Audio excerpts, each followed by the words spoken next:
चक्र। नमस्कार, बहुत स्वागत है आपका। आप देख रहे हैं चाल चक्र और मैं हूं आपके साथ शैलेंद्र पांडे। अगर हम भारतवर्ष के त्योहारों की बात करें तो उसमें गणेश महोत्सव का जो पर्व है ये अपने आप में बड़ा महत्वपूर्ण है, बहुत इंपॉर्टेंट है।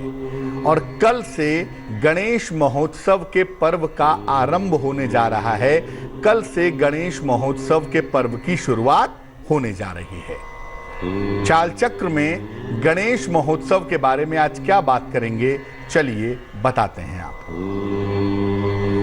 चाल चक्र में बात करेंगे कि सुख करता दुख हरता भगवान गणेश के आगमन से जीवन कैसे महकेगा। बात करेंगे कि दुख हरता आपके जीवन की हर उलझन कैसे दूर करेंगे और गणेश महोत्सव में आपकी बहुत सारी मनोकामनाएं कैसे पूरी हो सकती हैं, इस बात को भी जानेंगे, इस बात को भी समझेंगे। तो कल से गणेश महोत्सव की शुरुआत हो रही है और ये गणेश महोत्सव आपके जीवन के लिए कितना इंपॉर्टेंट है, कितना अहम है और इससे आपको जिंदगी में किस तरह के फायदे हो सकते हैं, आज इस विषय पर बात करेंगे, चर्चा करेंगे। तो चलिए कार्यक्रम की शुरुआत करते हैं और सबसे पहले जानते हैं आज का पंचांग। आज तिथि है भाद्रपद शुक्ल पक्ष की तृतीया तिथि। नक्षत्र है उत्तरा फाल्गुनी, इसके उपरांत हस्त नक्षत्र। चंद्रमा कन्या राशि में संचरण कर रहे हैं। राहु काल का समय सुबह के 10:30 से दोपहर के 12 बजे तक। पश्चिम दिशा की तरफ यात्रा करने की मनाही है, लेकिन अगर यात्रा करना जरूरी है, मजबूरी है, तो ऐसी दशा में जरा सी दही खाकर और भगवान का स्मरण करके यात्रा करेंगे तो मुश्किल से बचे रहेंगे। सबसे पहले जानते हैं कि गणेश चतुर्थी का पर्व है क्या और गणेश चतुर्थी के पर्व की महिमा क्या है, इंपॉर्टेंस क्या है। देखिए, गणेश चतुर्थी का जो पर्व है ये मुख्य रूप से भाद्रपद शुक्ल पक्ष की चतुर्थी को मनाया जाता है। वैसे तो हर महीने की चतुर्थी तिथि पर भगवान गणेश की पूजा होती है, लेकिन भाद्रपद शुक्ल पक्ष की चतुर्थी को विशेष पूजा होती है, क्योंकि ऐसा माना जाता है कि भाद्रपद महीने के शुक्ल पक्ष की चतुर्दशी को भगवान गणेश का प्राकट्य हुआ था। भगवान गणेश इस दिन प्रकट हुए थे। ये भी माना जाता है कि इस दिन भगवान गणेश धरती पर आके अपने भक्तों की मनोकामनाओं को पूरा करते हैं।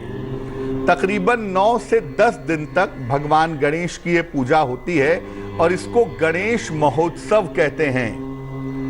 गणेश चतुर्थी की पूजा की अवधि, जिसमें गणेश जी धरती पर निवास करते हैं, अनंत चतुर्दशी तक चलती है और इस 9 दिन को गणेश नवरात्रि भी कहा जाता है, गणेश महोत्सव भी कहा जाता है। इस समय में भगवान गणेश धरती पर विराजमान होते हैं और धरती पर विराजमान होकर के पूजा उपासना भक्त उनकी करते हैं और भक्तों के कष्टों को वो दूर करते हैं। इस बार गणेश महोत्सव का पर्व कल से यानी 22 अगस्त से आरंभ हो रहा है और 1 सितंबर तक ये पर्व रहेगा।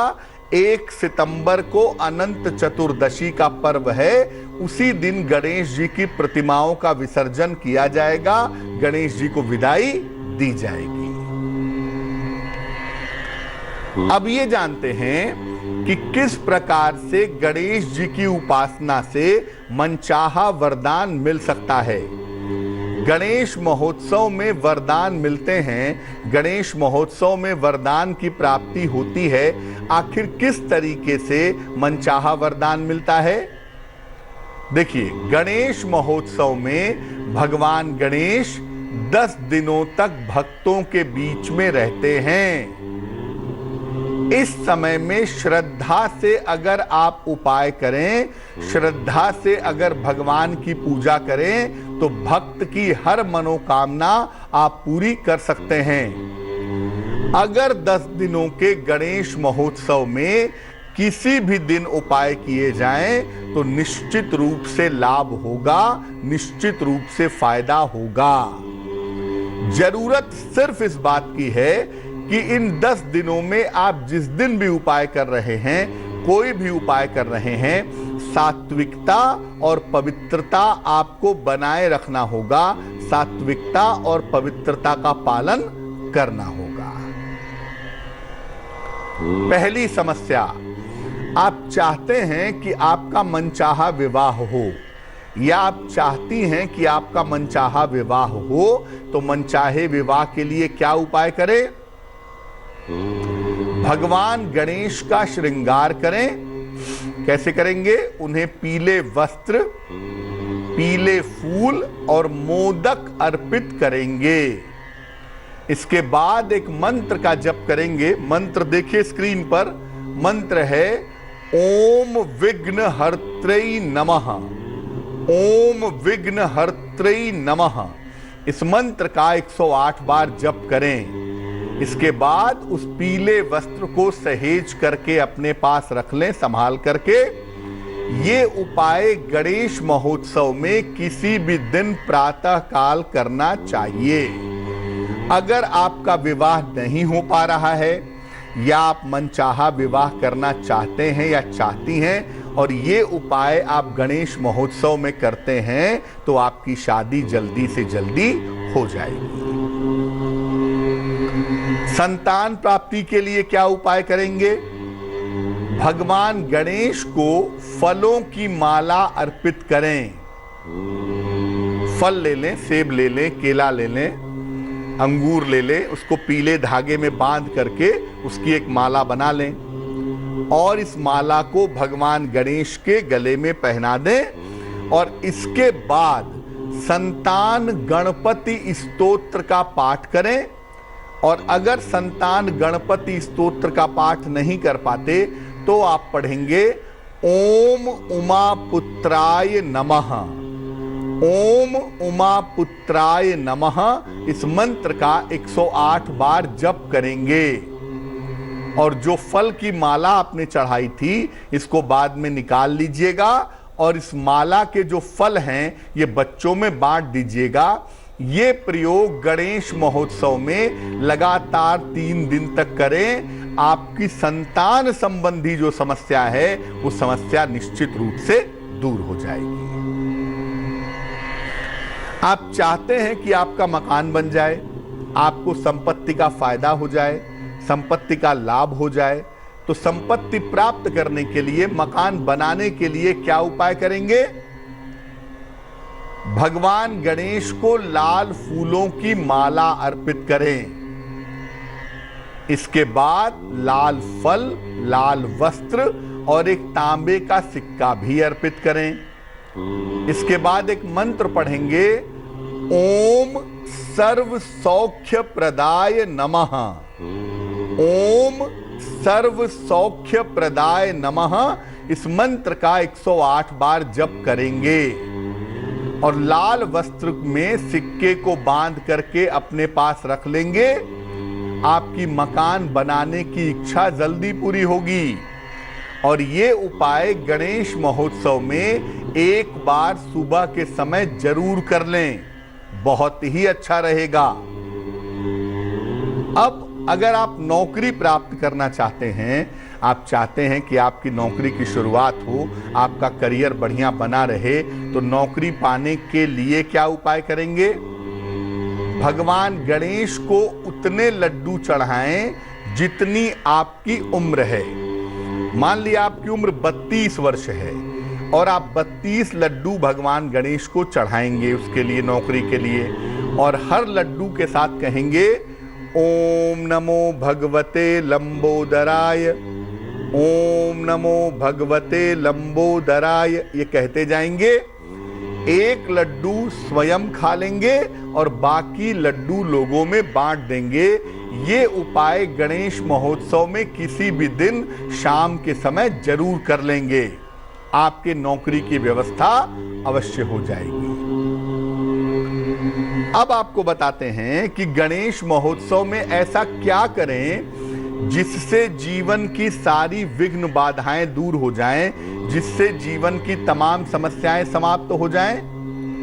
देखिए, गणेश महोत्सव में हर दिन रोज अनंत चतुर्दशी तक यानी 1 तारीख तक, 1 सितंबर तक रोज शाम के समय भगवान गणेश की पूजा करें, उनके सामने घी का दीपक जलाएं, उन्हें दूर्वा और लड्डू अर्पित करें। इसके बाद गंग, जो उनका बीजाक्षर है, इस मंत्र का यथाशक्ति जप करें। गंग गंग गंग गंग, और अंत में आरती करके पूजा की समाप्ति करें। ऐसा रोज करें।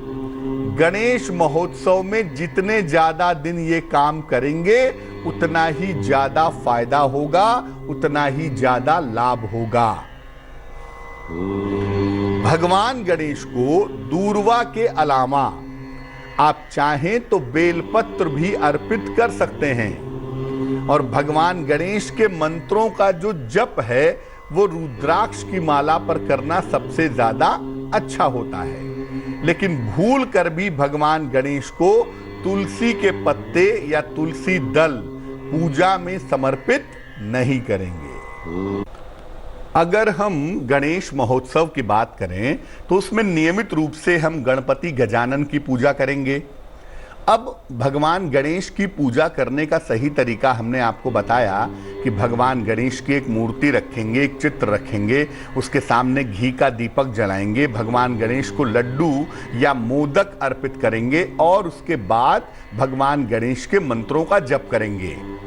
भगवान गणेश के मंत्र का अगर आप जप करना चाहते हैं तो उसके लिए रुद्राक्ष की माला से जप करना सबसे ज्यादा अच्छा होगा।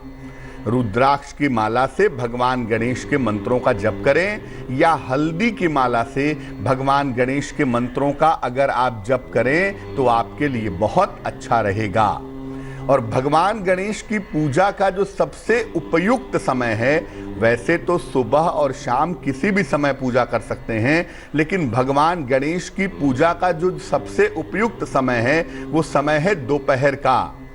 तो रोज दोपहर के समय में या सुबह शाम के समय में किसी एक मंत्र का चुनाव कर लें और यही मंत्र पूरे गणेश महोत्सव में यानी 1 सितंबर तक रोज कम से कम 1 माला सुबह, 1 माला शाम या 3 माला दोपहर के समय में अगर आप जप करें तो आपके लिए अच्छा होगा। अब आपको बताते हैं कि गणेश जी के वो चमत्कारी मंत्र कौन से हैं जिनका जप आप गणेश महोत्सव में नियमित रूप से कर सकते हैं। भगवान गणेश का जो बीज मंत्र है वो है गंग।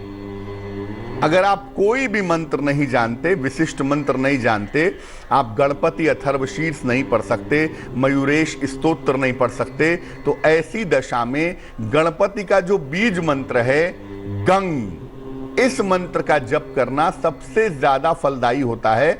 और जितने भी गणेश जी के मंत्र हैं वो सारे के सारे मंत्र इस अक्षर में समाहित हैं। तो आप रुद्राक्ष की माला से या हल्दी की माला से पूरे गणेश महोत्सव में गंग गंग गंग गंग इस मंत्र का जप कर सकते हैं। ये बहुत ज्यादा फलदायी होगा। दूसरा, गणपति का एक मुख्य मंत्र है, एक विशेष मंत्र है जिसको भगवान गणेश के लिए सबसे ज्यादा जपा जाता है। वो मंत्र उनका मुख्य मंत्र है और वो मंत्र है ओम गंग गणपतये नमः। ओम गंग गणपतये नमः। इस मंत्र का जप भी आप कर सकते हैं गणेश महोत्सव में और इस मंत्र को भी बहुत सिद्धि वाला मंत्र माना जाता है। गणेश जी का सरल मंत्र है। सामान्य पूजा की दशा में भी अगर आप चाहें तो ओम गंग गणपतये नमः इस मंत्र का जप कर सकते हैं। अगर जीवन में अपयश की संभावना बन गई है या जीवन में किसी बड़े मुश्किल के आने की संभावना बन गई है और बड़े अपयश से निकलना चाहते हैं, बड़ी मुश्किल से बाहर निकलना चाहते हैं, तो उसके लिए एक विशिष्ट मंत्र है वक्रतुंडाय हूम। वक्रतुंडाय हूम इस मंत्र का जप करने से किसी भी तरह के अपयश से आप बचेंगे, किसी भी तरह की बदनामी से आप बचेंगे। और अगर किसी संकट में पड़ने वाले हैं या कोई संकट आने वाला है या आपको पता चल रहा है कि जो आपकी आने वाली दशा है, जो आपकी आने वाली महादशा है, वो आपके लिए बुरी रहने वाली है, तो ऐसी दशा में जो ये मंत्र है वक्रतुंडाय हूम, इस मंत्र का जप करने से आप अपयश से निश्चित रूप से बचे रहेंगे। आजकल इस समय में एक बड़ी समस्या है रोजगार प्राप्ति की, चाहे वो कारोबार का रोजगार हो, चाहे वो नौकरी का रोजगार हो। अगर रोजगार की समस्या से आप परेशान हैं, रोजगार की समस्या से अगर आप जूझ रहे हैं, आर्थिक मुश्किल है, पैसे रुपए की मुश्किल है, तो आपको एक मंत्र बताते हैं। ये मंत्र आप जपिए, निश्चित रूप से आपके रोजगार की समस्या दूर होगी, धन की समस्या दूर होगी। और वो मंत्र होगा ओम श्रीं गंग सौभाग्याय गणपतये वरवरद सर्वजनन में वशमानय स्वाहा। ओम श्रीं गंग सौभ्याय गणपतये वरवरद सर्वजनन में वशमानय स्वाहा। इस मंत्र का एक माला सुबह 108 बार सुबह और 108 बार शाम को जप करने से रोजगार संबंधी, करियर संबंधी जो मुश्किलें हैं वो निश्चित रूप से दूर होती हैं, धन की मुश्किलें भी दूर होती हैं। इस बीच एक दर्शक जुड़ रहे हैं हमारे साथ, जबलपुर से ओम प्रकाश जी हैं, उनसे बात करते हैं। ओम प्रकाश जी बताइए। हेलो जी ओम प्रकाश जी बोलिए। हेलो जी, आपको मेरी आवाज आ रही है?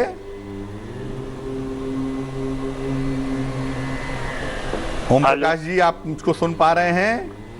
नहीं, आवाज नहीं आ रही है। हेलो जी बोलिए बोलिए। जी गुरु जी प्रणाम। जी नमस्कार। हाँ गुरु जी, ये पूछना चाह रहा था मैं। हेलो जी बोलिए बोलिए।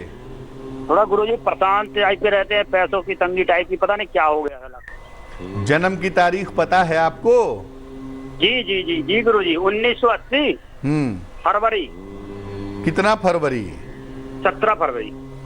17 फरवरी 80। समय बताइए। समय तो नहीं है महाराज जी, बाकी अमास से रही, अमास। 1 से 9 के बीच में कोई संख्या बोलिए। जी 9। आपकी समस्या है धन की, धन से जुड़ी हुई समस्या से परेशान हैं। जी गुरु जी। देखो ऐसा है, इसी साल में जब से राहु देव लग गए अपन को, मई में, मार्च में। देखो ऐसा है, आपकी जो प्रश्न कुंडली बनती है उसमें मंगल की भी समस्या है और राहु की भी समस्या है। तो मंगल और राहु दोनों की समस्या को दुरुस्त करने के लिए सलाह आपको ये दी जाएगी कि आप सुबह सुबह राहु के मंत्र का जप करें। ओम रांग राहवे नमः 108 बार सुबह और 108 बार शाम को नियमित रूप से आपको राहु के मंत्र का जप सुबह शाम करना चाहिए। दूसरा काम आप ये करें कि एक ओपल बनवा करके पहन लें। 10-12 रत्ती का ओपल चांदी की अंगूठी में, दाहिने हाथ की तर्जनी उंगली में, शुक्रवार की शाम को धारण करने से आपको लाभ होगा। वक्त एक छोटे से ब्रेक का हो गया है, ब्रेक पर जाएं, इसके पहले जान लेते हैं कि आज की जिज्ञासा क्या है। आज की जिज्ञासा है कि घर में गणेश जी की कैसी प्रतिमा, कैसी मूर्ति स्थापित करनी चाहिए। घर में गणेश जी की कैसी मूर्ति स्थापित करेंगे आप, ये बताएंगे आपको एक छोटे से ब्रेक के बाद। भविष्यवाणी चाल चक्र, भविष्यवाणी चाल चक्र। स्वागत है आपका ब्रेक के बाद। ब्रेक पर जाने के पहले हम आपके सवालों के जवाब भी दे रहे थे और बात कर रहे थे कि गणेश महोत्सव में कैसे वरदान मिलेंगे। हालांकि इस बार गणेश महोत्सव का जो संयोग है, जो शुरुआत है, वो 21 तारीख से भी है और 22 तारीख से भी है। तो आप अपने सुविधा के अनुसार, अपनी स्थितियों के अनुसार गणेश महोत्सव की शुरुआत करें। लेकिन फिलहाल हम जान लेते हैं स्वस्थ रहने के सरल उपाय निरोगी भव में। देखिए, 40 साल की जब आपकी उम्र हो जाए उसके बाद अनाज कम से कम खाइए। 40 साल के बाद फल और सब्जियों का सेवन ज्यादा करिए। ऐसा करने से आप ज्यादा समय तक स्वस्थ बने रहेंगे। चलिए राशियों के सिलसिले की शुरुआत करते हैं और सबसे पहले जानते हैं मेष राशि। मेष राशि, काम में व्यस्तता रहेगी, अचानक यात्रा के योग हैं, अपने स्वास्थ्य का बहुत ध्यान रखें। शुभ रंग आपका लाल और भाग्य होगा 65%। वृष राशि, काम में सफलता मिलेगी, मानसिक रूप से मजबूती आएगी, किसी प्रियजन से भेंट होगी। शुभ रंग आपका सफेद और भाग्य होगा 75%। मिथुन राशि, पारिवारिक विवाद से बचाव करें, वाहन आपको परेशान कर सकता है, ध्यान रखें। सफेद मिठाई का दान करें तो बहुत अच्छा होगा। शुभ रंग हरा और भाग्य होगा 60%। कर्क राशि, मित्र की सहायता से लाभ होगा, पारिवारिक जीवन आपका अच्छा होगा, करियर में बदलाव के योग हैं। शुभ रंग आपका क्रीम और भाग्य होगा 70%। सिंह राशि, करियर में सफलता मिलेगी, जिम्मेदारियां बढ़ेंगी, धन लाभ के संयोग भी बन रहे हैं। शुभ रंग नारंगी और भाग्य होगा 80%। कन्या राशि, धन लाभ के योग बन रहे हैं, बाधाएं समाप्त होंगी, कोई शुभ सूचना आपको प्राप्त होगी। शुभ रंग धानी और भाग्य होगा 90%। तुला राशि, काम का दबाव बढ़ेगा, धन हानि से बचाव करें, परिवार में विवादों से बचें। शुभ रंग सफेद और भाग्य होगा 60%। वृश्चिक राशि, संतान की उन्नति होगी, पद प्रतिष्ठा का लाभ होगा, डूबा हुआ धन प्राप्त होगा। शुभ रंग लाल और भाग्य होगा 70%। धनु राशि, करियर में बदलाव के योग हैं, जिम्मेदारियां आपकी बढ़ सकती हैं, कोई अच्छी खबर प्राप्त होगी। शुभ रंग पीला और भाग्य होगा 80%। मकर राशि, संपत्ति की समस्या हल होगी, सेहत में सुधार होगा, नौकरी में सफलता प्राप्त होगी। शुभ रंग नीला और भाग्य होगा 75%। कुंभ राशि, व्यस्तता बढ़ती जाएगी, सेहत का ध्यान रखें, भगवान शिव की उपासना करें। शुभ रंग फिरोजी और भाग्य होगा 60%। मीन राशि, कारोबार की स्थिति में सुधार होगा, जीवन साथी का सहयोग मिलेगा, कहीं घूमने जाएंगे। शुभ रंग पीला और भाग्य होगा 70%। एक दर्शक जुड़ रहे हैं हिमाचल से, नरेश हैं हमारे साथ, उनसे बात करते हैं। नरेश जी बताइए। नरेश जी, आपको मेरी आवाज आ रही है? हाँ जी, हाँ जी, आ रही है। बोलिए नरेश जी, बोलिए। लड़की का देखना था, लड़की का नाम है कीनू। डेट ऑफ बर्थ बोलिए।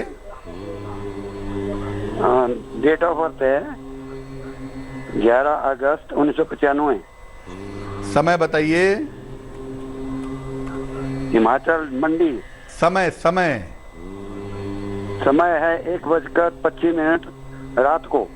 कहाँ पे जन्म हुआ है? मंडी, हिमाचल? मंडी। क्या जानना चाहते हैं? मंडी। क्या जानना चाहते हैं? है जी, क्या सवाल है, क्या प्रश्न है? इसका देखना था, कैरियर का देखना था, शादी का देखना था।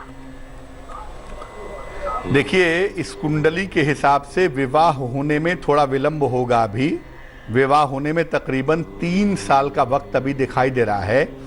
लेकिन अगर ये शिक्षा के क्षेत्र में, मैनेजमेंट के क्षेत्र में या फाइनेंस के क्षेत्र में नौकरी की कोशिश करें तो इनके लिए बढ़िया होगा। वृषभ लग्न है इनका और इनकी राशि बनती है मकर। वृष लग्न और मकर राशि की कुंडली इनकी दिखाई दे रही है। एक पन्ना बनवा करके इनको पहना दें, 6-7 रत्ती का पन्ना चांदी की अंगूठी में, दाहिने हाथ की सबसे छोटी उंगली में। बुधवार की शाम को पन्ना पहनाने से लाभ होगा। एक दर्शक जुड़ रही है हमारे साथ दिल्ली से, उनसे बात करते हैं। बताइए। हेलो। जी बताएं। पंडित जी मेरे को अपने डेट ऑफ बर्थ और राशि वगैरह जाननी है। डेट ऑफ बर्थ बोलिए। 6/3/2000। 6 मार्च 2000। समय बताइए। समय 4 बजे। सुबह या शाम? सुबह 4 बजे। कहाँ पे जन्म हुआ है? दिल्ली। क्या पूछना चाहते हैं? अपने लाइफ के बारे में पूछना है। पढ़ने में मन नहीं लग रहा, जॉब गवर्नमेंट जॉब हुआ ही नहीं हुआ। देखो, आपकी जो कुंडली हमारे पास बनती है, ये कुंडली बनती है मकर लग्न की और आपकी राशि बनती है कुंभ राशि। आपकी कुंडली के हिसाब से शिक्षा की स्थिति बिल्कुल भी अच्छी नहीं है, बहुत साधारण है। बड़ी मेहनत करने के बाद ही पढ़ाई पूरी हो सकेगी और सरकारी नौकरी के चांसेस इस कुंडली में नहीं बनते हैं। उसके लिए पढ़ना होगा और पढ़ाई लिखाई का हाल मामला इस कुंडली में शून्य है। अगर आप मैनेजमेंट की कोई पढ़ाई कर लें तो प्राइवेट सेक्टर में अच्छा करियर हो सकता है। हालांकि ज़्यादातर संभावना इस कुंडली में व्यवसाय की दिखाई देती है, ज़्यादातर संभावना नौकरी की नहीं बनती है। आप अपने स्वभाव के लिए और अपने बेहतर करियर के लिए एक पन्ना बनवा करके जरूर पहन लें। 6-7 रत्ती का पन्ना चांदी की अंगूठी में, दाहिने हाथ की सबसे छोटी उंगली में। बुधवार की शाम को आपको पन्ना पहनने से फायदा होगा। एक दर्शक जुड़ रहे हैं सहारनपुर से हमारे साथ, उनसे बात करते हैं। बताइए, आपको मेरी आवाज आ रही है? हेलो जी बताइए। हेलो पंडित जी नमस्ते। जी नमस्कार। मैं पारुल बोल रही हूँ सहारनपुर से। मेरी डेट ऑफ बर्थ है 12 जुलाई 1987। समय बताइए। 7:30 AM। कहाँ पे जन्म हुआ है पारुल? सहारनपुर, यूपी। पूछिए क्या सवाल है। मेरा एक डाइवोर्स केस चल रहा है। मेरी आपसे पहले भी बात हुई थी, तब आपने मुझे एक देसी मूंगा और सच्चा मोती बताया था पहनने के लिए सर। पर मेरा डाइवोर्स केस एक तो निपट नहीं पा रहा, एक तो मेरा ये सवाल था और दूसरा ये था मैं LLB कर रही हूँ, तो मेरा क्या इसमें कुछ फील्ड में मेरा सक्सेस हो पाएगी और मैं सेटल हो जाऊंगी अपनी लाइफ में? नहीं। कर्क लग्न, जी कर्क लग्न है पारुल, राशि मकर बनती है। सबसे पहले बता दूं कि जो आपका डिवोर्स केस चल रहा है वो अगले 6 महीने में सॉल्व होगा। 23 सितंबर 2020 के बाद जैसे ही राहु अपनी राशि बदलेगा वैसे ही आपका डिवोर्स केस आसानी से सॉल्व हो जाएगा। कानून का क्षेत्र आपको बहुत सूट करेगा, इसलिए अगर लॉ फील्ड में आप अपना करियर बनाना चाहती हैं तो इस क्षेत्र में सफलता पाने की संभावना आपकी कुंडली में अच्छी दिखाई दे रही है। 2 उपाय करने की आपको आवश्यकता है। मूंगा और मोती आप पहने रहिए, साथ में रोज सुबह और रोज शाम शनि मंत्र का जप करिए। ओम शं शनैश्चराय नमः, ओम शं शनैश्चराय नमः। इस मंत्र का 108 बार सुबह और 108 बार शाम को अगर आप जप करें तो आपके लिए बहुत अच्छा रहेगा। चलिए अब बात कर लेते हैं उनकी जिनका है आज जन्मदिन। जिन लोगों का जन्मदिन है उन्हें हम सबकी तरफ से जन्मदिन की हार्दिक शुभकामनाएं। आने वाले वर्ष में आपकी आर्थिक स्थिति में स्थिरता आएगी, करियर में कुछ लाभकारी बदलाव होंगे, स्वास्थ्य में थोड़ी समस्याएं इस समय रह सकती हैं, पारिवारिक स्थितियों की विवाद की स्थिति बनी रह सकती है, इसका भी आपको ध्यान रखना होगा। क्या करना चाहिए? पूरे साल भर बृहस्पति के मंत्र का जप करें। ओम ब्रह्म बृहस्पतये नमः, आपके लिए बहुत अच्छा रहेगा। चलिए अब जान लेते हैं आज की जिज्ञासा और उसका समाधान। आज की जिज्ञासा है कि घर में गणेश जी की कैसी प्रतिमा, कैसी मूर्ति की स्थापना करनी चाहिए। देखिए, घर के पूजा स्थान पर भगवान गणेश के पीले रंग की प्रतिमा स्थापित करें, ये सबसे ज्यादा शुभ होगा। इनके सामने नियमित रूप से घी का दीपक जलाएं और इन्हें दूर्वा यानी दूब घास अर्पित करें। आपके घर से विघ्नों का, बाधाओं का नाश होगा। चलिए अब जान लेते हैं आज के शुभ पहर का महत्वपूर्ण समय क्या है। आज का शुभ पहर है रात को 9 बजे से 10:30 तक। इस समय में शिव जी के मंत्र का जप करें वैवाहिक जीवन में आ रही समस्याएं दूर होंगी, लेकिन करेंगे शुभ पहर में ही, और वो समय होगा रात के 9 बजे से तकरीबन 10:30 के बीच में। तो आज के लिए चाल चक्र में बस इतना ही। स्वस्थ रहिए, प्रसन्न रहिए, अपना बहुत ख्याल रखिए। मुझे दीजिए इजाजत और आगे जरूर देखिए रिश्तों की कहानी संजय सिन्हा के साथ। नमस्कार। लेटेस्ट खबरों के लिए यूं ही देखते रहिए तेज, और इस वीडियो के पसंद आने पर लाइक, शेयर एंड सब्सक्राइब करना ना भूलें।